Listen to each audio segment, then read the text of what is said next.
નરેશભાઈ રાદડિયાએ સમાજ માટે ઘણું બધું કામ કર્યું। જામકંડોળાથી લઈ અને હરિદ્વાર સુધી, દ્વારકા હોય, નાથદ્વારા હોય, સમાજ બનાવ્યા છે। સમાજ માટે ભગીરથ કામ કર્યું છે। પણ જેદી વિઠ્ઠલભાઈને રાજકીય સપોર્ટની જરૂર પડી હોય ત્યારે અહીં બેઠેલા લેવા પાટીદાર સમાજને કોઈ ટીકા ન સમજતા, પણ હું કહું છું 50% વધારે સમાજ વિઠ્ઠલભાઈની સાથે નહોતો રહ્યો। સાચી વાત છે ને મારી? મિત્રો, આપણી પાસે સંપત્તિ ગમે તેટલી હશે, પહેલાના જમાનાની અંદર સંપત્તિ અને રાજા રજવાડાઓનું રક્ષણ તાકાતથી થતું હતું, હથિયારથી થતું હતું। પણ અત્યારે આપણે ગમે તેટલા સમૃદ્ધ થઈશું, આપણી સમૃદ્ધિ વૈધી છે એમ બીજાની દાદાગીરી, ગુંડાગીરી, લુખાગીરી પણ વૈધી છે। આપણે આપણી સંપત્તિ સાચવવા માટે સત્તારૂપી હથિયાર લેવા પાટીદાર સમાજના હાથમાં હોવું જોઈએ।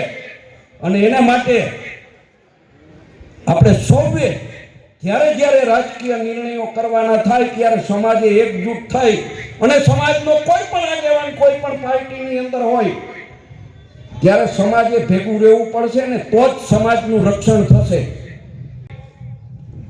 કે નરેશભાઈએ આમ ન કરવું જોઈએ, નરેશભાઈએ તેમ ન કરવું જોઈએ। મિત્રો, નરેશભાઈનો કઈ સ્વાર્થ નથી। નરેશભાઈ જે કંઈ કરે છે એ સમાજ માટે કરે છે।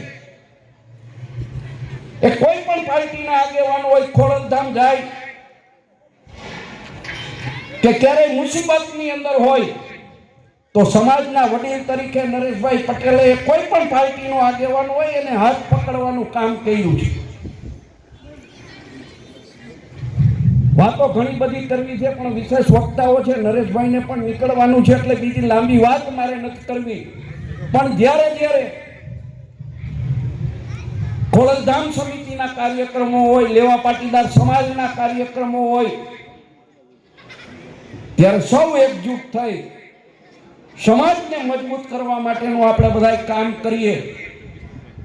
આર્થિક દ્રષ્ટિએ આપણે તાકાતવાર છીએ। મંચ ઉપરથી કહું છું કે ક્યાંક ને ક્યાંક રાજકીય રીતે હજી આપણા સમાજમાં એકજૂટતા નથી। પાર્ટી કોઈ પણ હોય, પરંતુ જે સમાજની વાત આવે